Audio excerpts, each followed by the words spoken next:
다시 한번 마음을 다짐하겠습니다. 주여 말씀하옵소서. 말씀대로 지켜가는 우리 모두가 되기를 축복합니다. 오늘 설교의 제목은 하나님의 계획과 실천입니다. 하나님의 계획과 실천. 우리가 계획을 세우면은 실천을 해야 되는 것이죠. 그런데 우리는 많은 계획을 세우기는 합니다. 그런데 제대로 실천하지 못하는 경우가 훨씬 더 많습니다. 그래서 우리는 작심삼일이라는 말을 많이 씁니다. 사실 세운 계획이 3일 못 가는 것도 굉장히 많습니다. 우리의 계획이 왜 이렇게 작심삼일로 끝납니까? 정말 마음먹고 계획을 세웠는데 왜 그것을 실천하지 못합니까? 정말 우리 모두가 고민이잖아요. 여러분도 고민이고 저도 고민이고 왜 이 계획대로 실천하지 못할까? 그런 고민이 많이 있습니다. 그런데 성경에 보면은 이 베드로의 모습을 통해서 우리가 이 계획을 왜 실천 못하는지 그 이유를 우리에게 잘 보여주고 있습니다. 베드로가 예수님 앞에 결단을 하잖아요.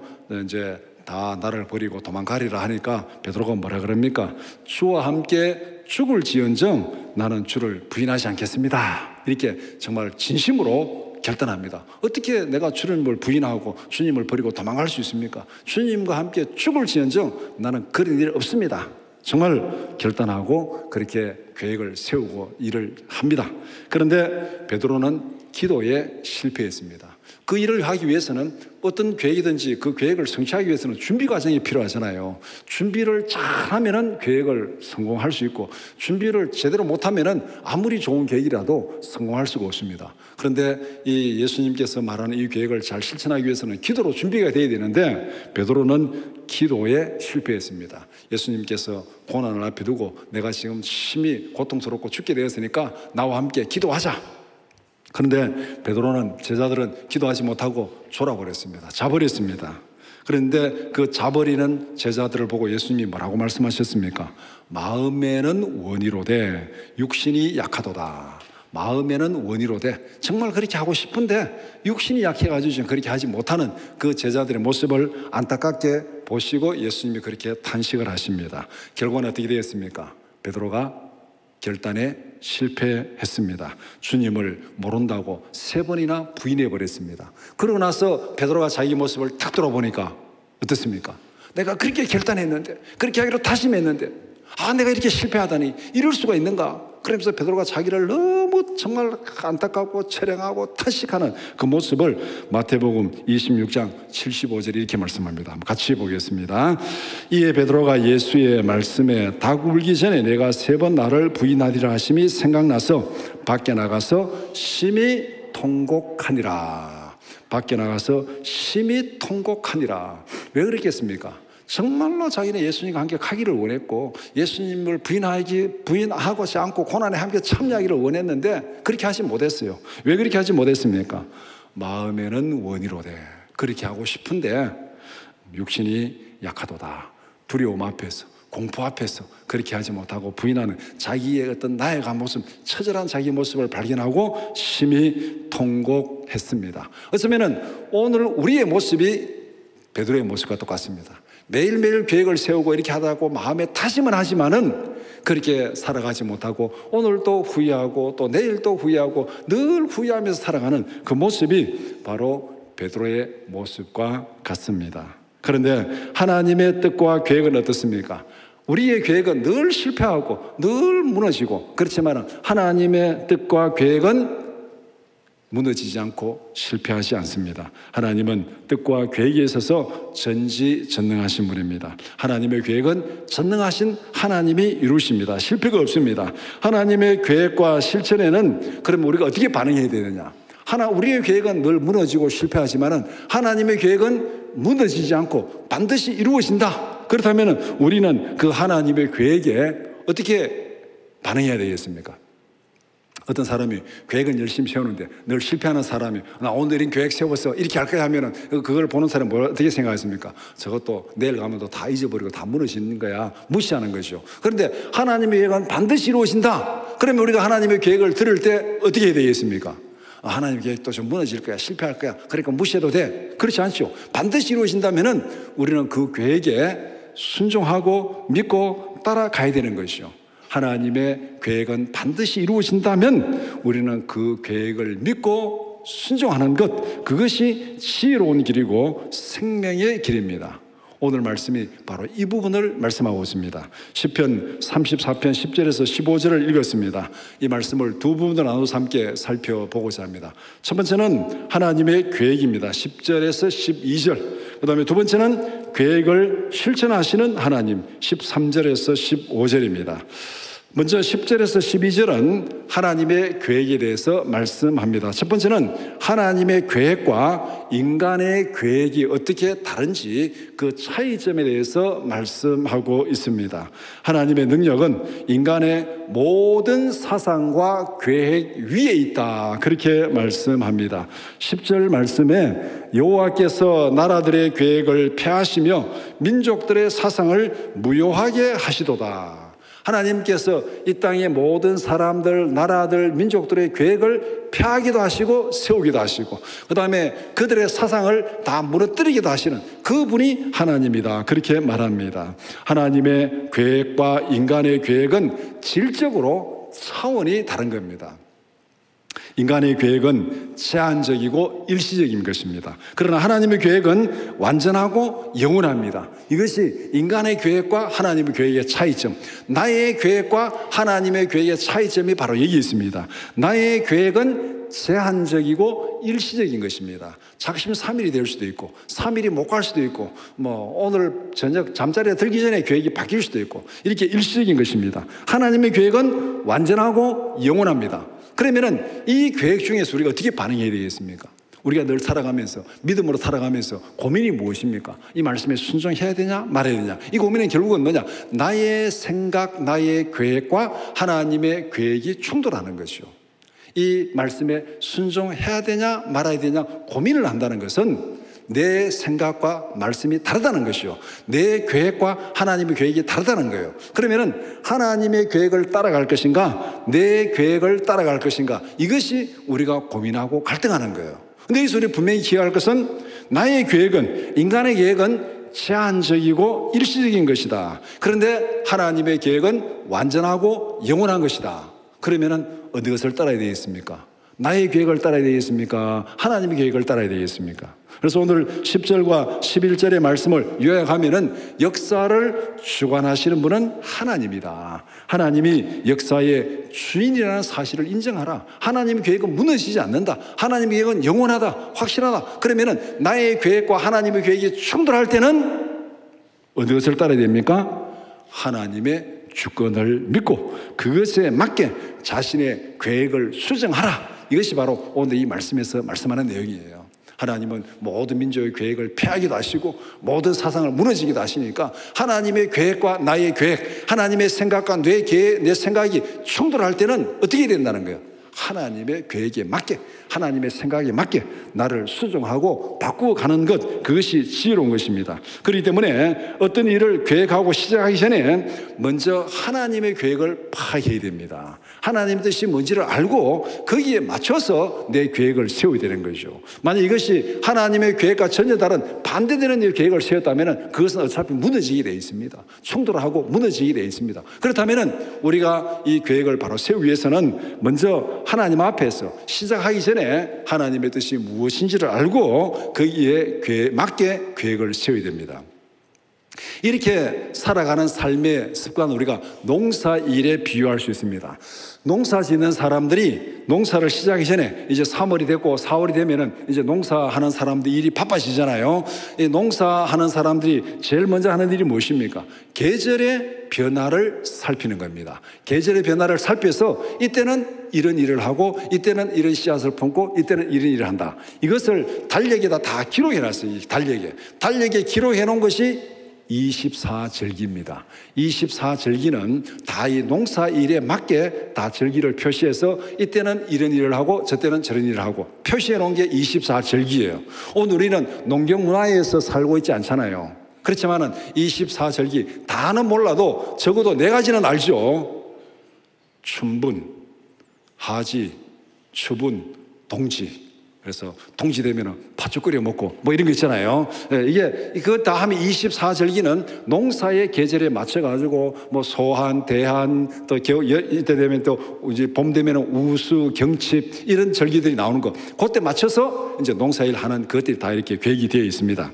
그렇다면은 농사 지는 사람은 계절의 절기에 맞게 농사일을 해야 되는 것이죠. 그것이 현명한 방법입니다. 그런데 하나님의 계획을 무시하고 살아가는 사람은 계절을 무시하고 한겨울에 씨앗을 뿌리는 사람과 같습니다.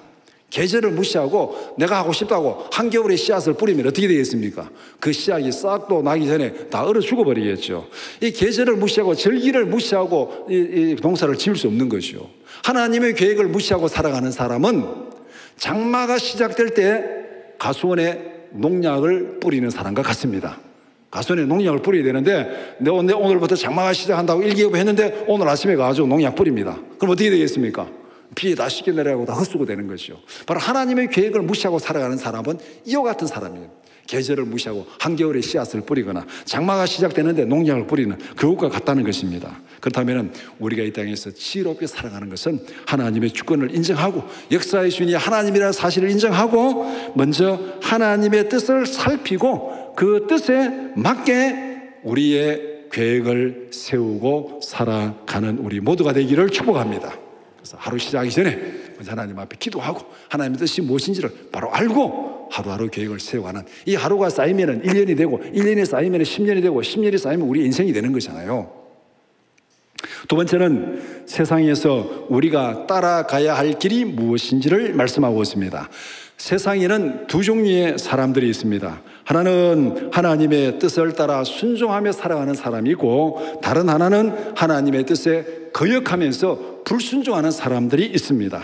이런 세상의 모습을 예수님은 알곡과 가라지가 함께 섞여서 자라는 밭과 같다, 그렇게 예수님께서 말씀했습니다. 그러면 이 둘 중에서 우리는 어느 쪽을 따라가야 되겠습니까? 우리가 하루를 시작하면서 밖에 나가면은 직장에 가면은 분명 우리 눈에 믿음대로 살아가는 사람이 우리 눈에 보일 때가 있고 또 하나님의 말씀에 거역하며 불순종하며 살아가는 사람들의 삶이 우리 눈에 보일 때가 있습니다. 그러면 이 두 종류의 사람들 중에서 나는 어느 쪽을 따라가야 되겠는가? 12절은 이 질문에 분명한 답변을 주고 있습니다. 여호와를 자기 하나님으로 삼은 백성은 복이 있도다. 여호와를 자기 하나님으로 삼은 백성은 복이 있도다. 그러면은 이 둘 중에서 어느 쪽을 따라가야 됩니까? 망하는 길, 죽음의 길을 따라가야 되겠습니까? 아니면은 생명을 얻고 구원의 길, 생명을 풍성케 하는 길을 따라가야 되겠습니까? 생명의 길을 선택하라. 생명을 풍성케 하는 길을 선택하라. 그것이 12절에서 말씀하는 내용이에요.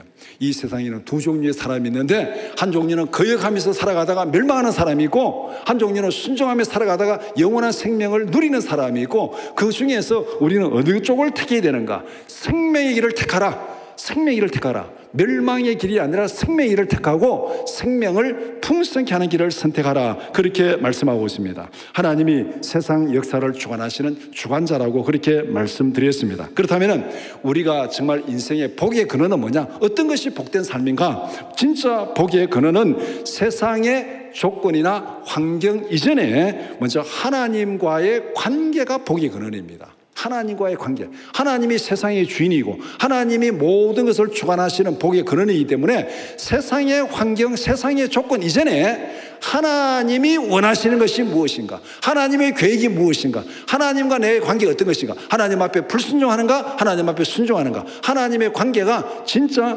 복의 근원이라는 것을 말씀하고 있습니다. 그렇다면 이 알곡과 가라지가 섞여 사는 이 타락한 세상에서 어느 길을 따라가야 되는가? 이 질문에, 이 고민에 우리에게 분명한 답변을 제시하는 것. 오늘 12절 말씀이 분명한 답변을 제시했지만은 동시에 우리가 잘 아는 시편 1편 말씀이 우리에게 분명한 답변을 제시합니다. 시편 1편 1절에서 3절 같이 보겠습니다. 복 있는 사람은 악인들의 꾀를 따르지 아니하며 죄인들의 길에 서지 아니하며 오만한 자들의 자리에 앉지 아니하고 오직 여호와의 율법을 즐거워하여 그의 율법을 주야로 묵상하는도다. 그는 시냇가에 심은 나무가 철을 따라 열매를 맺으며 그 잎사귀가 마르지 아니함 같으니 그가 하는 모든 일이 다 형통하리로다.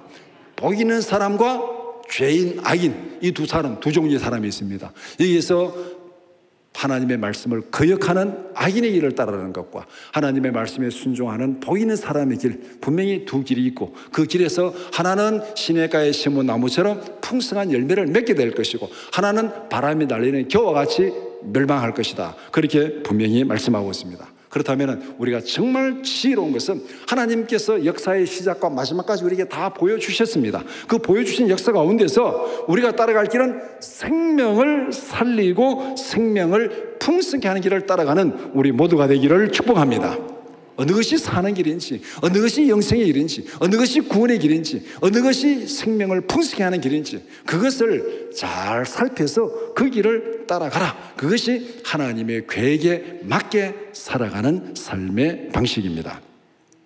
다음으로 13절에서 15절은 하나님의 실천을 말씀합니다. 하나님께서 계획을 세우시고 그 계획을 어떻게 실천하는지 그 하나님께서 실천하는 방법을 말씀하고 있습니다. 세상에는 하나님의 뜻을 거역하고 방해하는 사람들이 있습니다. 그러나 하나님은 모든 사람들을 감찰하시고 통제하신다고 말씀하고 있습니다. 13절에 하늘에서 모든 인생을 살피신다 그렇게 말하고 있습니다.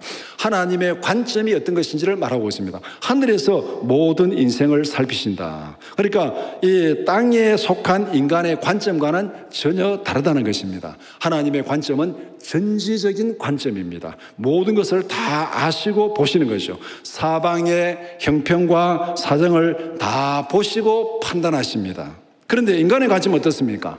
그러나 우리 눈앞에 보이는 것만 보고 판단합니다. 그러니까 이게 여기 지금 길을 가는데 이 길을 가면은 막다른 골목일지 낭떠러지일지 우리는 알 수가 없어요. 그런데 위에서 내려다보면은 이 길로 가면은 이 길로 가면은 낭떠러지가 있고 이 길로 가면은 막다른 골목이다. 위에서 보면 다 보이는 거죠. 이것이 하나님의 관점과 인간의 관점이 다르다는 것입니다.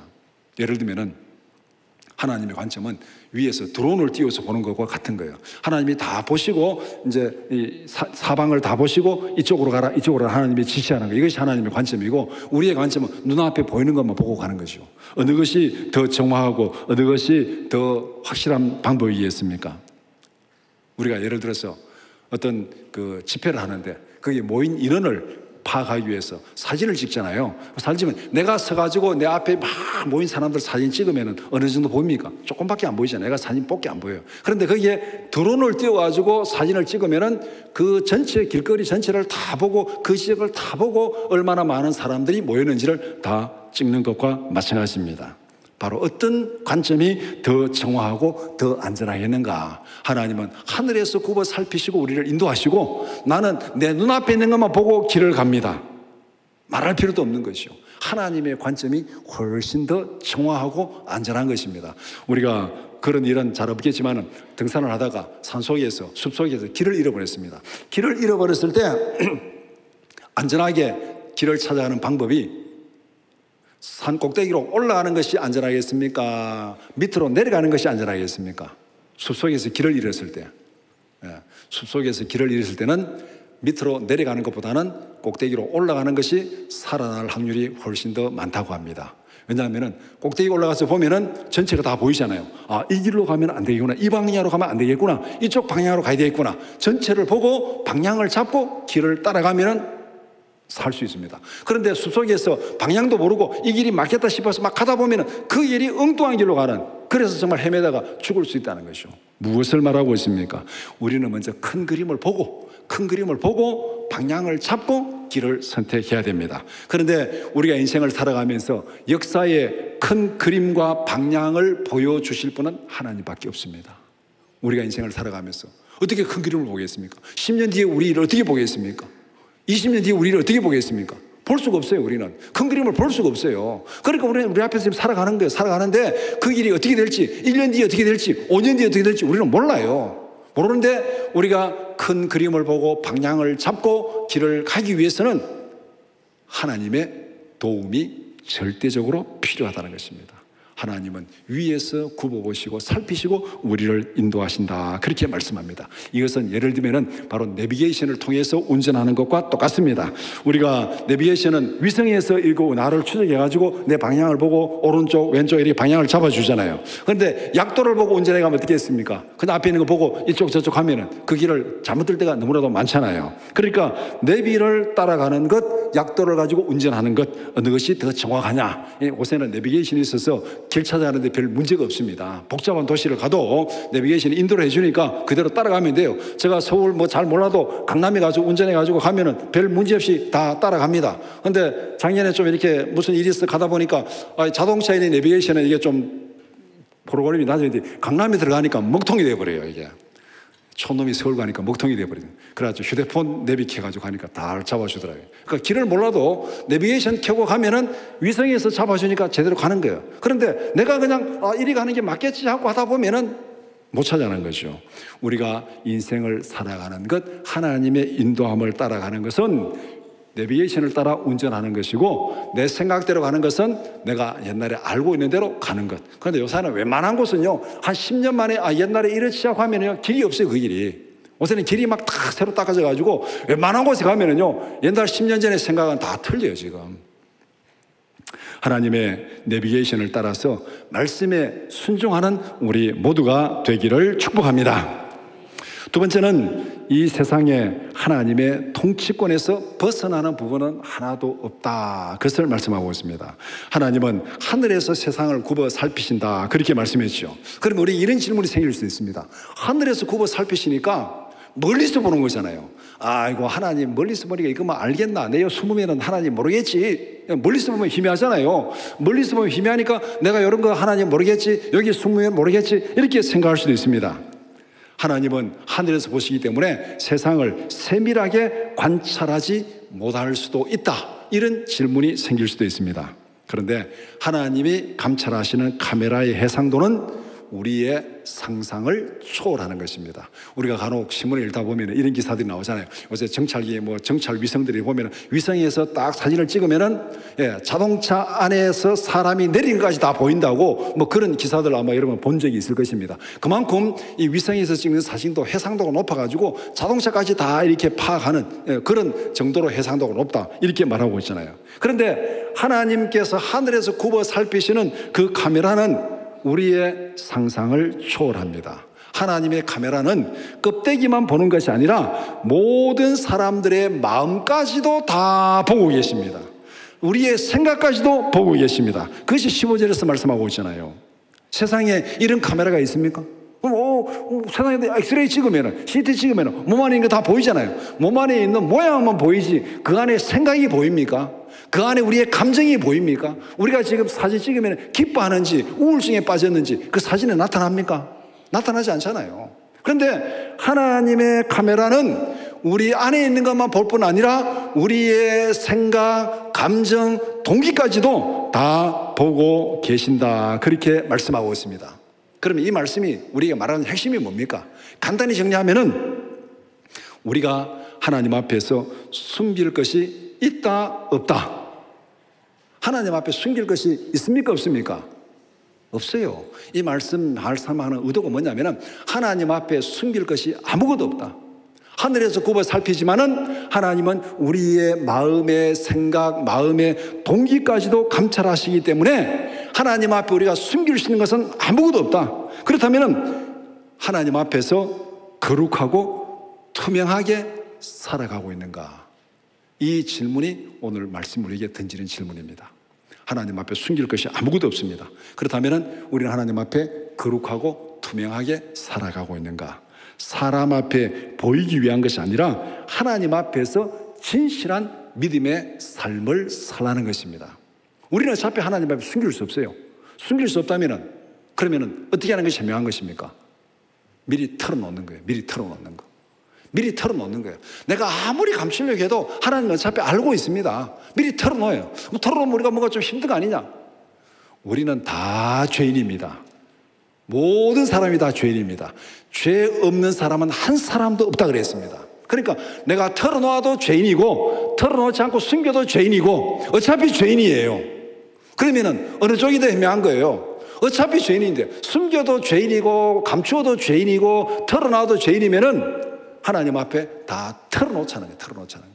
그러면은 하나님은 우리의 진실함을 보시는 거예요. 내가 거룩한지 내가 죄인인지 그거 하나님 판단하지 않습니다. 왜? 어차피 죄인인데. 아무리 내가 뭐 하나님 앞에 거룩한 척하고 잘난 척해도 난 죄인이에요. 그러면 하나님 우리에게서 거룩함을 찾을 수가 없습니다. 하나님 관점에서. 그럼 하나님 우리에게 보시는 것은 거룩함을 찾거나 죄를 찾는 것이 아니라 누가 진실하냐? 누가 진실하냐? 죄가 있으면은 죄가 있다고 털어놓는 것이 진실한 것이고 죄가 있는데도 죄가 없는 척 감추고 가리는 것이 그것이 거짓된 것이에요. 하나님 앞에서 우리가 진실하게 사는 것이 중요하다는 것. 어차피 하나님 앞에 감출 것은 아무것도 없다. 우리의 생각까지, 우리의 동기까지, 우리의 감정까지 다 보시는 하나님 앞에서 우리가 있는 그대로 다 털어놓고 하나님 앞에 거룩하게 그렇게 살아가는 거. 죄인이면 죄인이라고 고백하고 부족하면 부족하다고 고백하고 잘못했으면 잘못했다고 고백하고 도움이 필요하면 도움이 필요하다고 고백하고 그렇게 살아가는 것이 하나님이 기뻐하신다는 것입니다. 그래서 이런 모습을 예수님은 바리새인과 세리의 기도를 대비해서 우리에게 설명해 주고 있습니다. 바리새인과 세리 두 사람이 하나님 앞에 기도하러 갔습니다. 기도하는데 두 사람이 기도하는 모습이 전혀 달랐습니다. 누가복음 18장 11절 바리새인이 이렇게 기도했습니다. 함께 보겠습니다. 바리새인은 서서 따로 기도하여 이르되 하나님이여 나는 다른 사람들 곧 토색, 불의, 간음을 하는 자들과 같지 아니하고 이 세리와도 같지 아니함을 감사하나이다. 그리고 뒤에 보면은 나는 한번 일주일에 두 번 몇 번 한번 금식하고 11절을 드리고 나는 이게 거룩하게 살아갑니다 하고 세리와 같지 않음을 감사합니다 하고 이렇게 기도하고 내려갔습니다. 그런데 세리는 하나님 앞에 어떻게 기도했습니까? 누가복음 18장 13절 말씀 같이 보겠습니다. 세리는 멀리 서서 감히 눈을 들어 하늘을 쳐다보지도 못하고 다만 가슴을 치며 이르되 하나님이여 불쌍히 여기소서 나는 죄인이로소이다 하였느니라. 이 두 사람이 이렇게 기도하고 왔는데 누가 의롭다함을 받았습니까? 세리가 의롭다함을 받았다고 말씀하고 있습니다. 바리새인도 죄인입니다. 어차피 죄인입니다. 그런데 나는 저 사람과 같지 아니하고 나는 거룩하고 나는 의롭고 나는 이게 감사합니다. 하나님이 보실 때는 웃기지 마라. 가증하다. 가증하다. 그런데 세리는 하나님 나는 죄인입니다. 정말 가슴을 치면서 나는 쳐다볼 수도 없습니다. 그래, 네가 진짜다. 네가 진실하다. 하나님께서 세리를 보고 의롭다 하셨다. 우리가 우리의 마음까지 감찰하시는 하나님 앞에서 우리가 살아가는 방법은 이것입니다. 어차피 죄인입니다. 내가 숨겨도 죄인이고 털어놓아도 죄인이고 그럴 바에는 숨기면서 거짓되게 살아가지 말고 하나님 앞에 털어놓고 진실하게 살아가라. 그것을 말씀하고 있습니다. 하나님이 세상을 다스리시고 역사를 주관하십니다. 하늘에서 모든 인생을 굽어 살피십니다. 모든 사람들의 마음과 생각과 동기까지도 하나님이 다 보고 계십니다. 우리가 하나님 앞에 숨길 것은 아무것도 없습니다. 이런 하나님 앞에서 그럼 우리는 어떻게 행동해야 되겠습니까? 두 가지만 딱 정리하겠습니다. 이런 하나님 앞에서 우리가 어떻게 살아가야 되는가? 첫 번째, 하루를 시작하기 전에 하나님의 뜻을 구하는 기도로 시작하라. 하루를 시작하기 전에 하나님의 뜻을 구하는 기도로 시작하라. 이것은 운전하기 전에 먼저 내비게이션에 목적지를 입력하고 그 다음에 경로를 보고 운전하는 것과 똑같습니다. 그래 우리가 이렇게 가는구나 편안하게 운전하는 것이죠. 하루를 시작하기 전에 하나님의 뜻이 무엇인지를 먼저 분별하고 거기에 맞게 하루하루 살아가는 것. 두 번째는 우리의 생각과 행동을 말씀에 비추어서 점검하라. 내비에 목적지를 입력해놓고 운전하더라도 우리는 늘 거기에 집중해야 되잖아요. 운전하면서 옆에 있는 사람과 다른 얘기하고 하다 보면은 뭐 옆에서 뭐 이렇게 빠지세요, 오른쪽으로 하세요 잊어버리고 그냥 지나칠 때가 있잖아요. 저는 간혹 그럴 때가 있습니다. 운전하다 보면은 결정적인 순간에 심각한 질문을 딱 던집니다. 옆에서. 그러다 보면은 그 순간에 그 질문 받고 생각하다가 지나쳐 버립니다.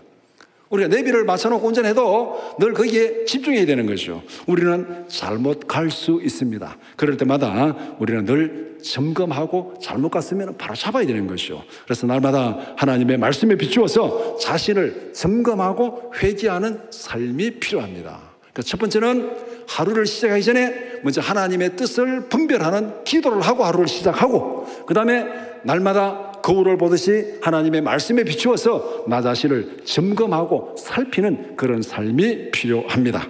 성령의 내비게이션을 따라서 인생을 살아가는 우리 모두가 되기를 축복합니다. 날마다 하나님의 말씀을 따라서 하나님과 동행하는 우리 모두가 되기를 주님의 이름으로 축원합니다.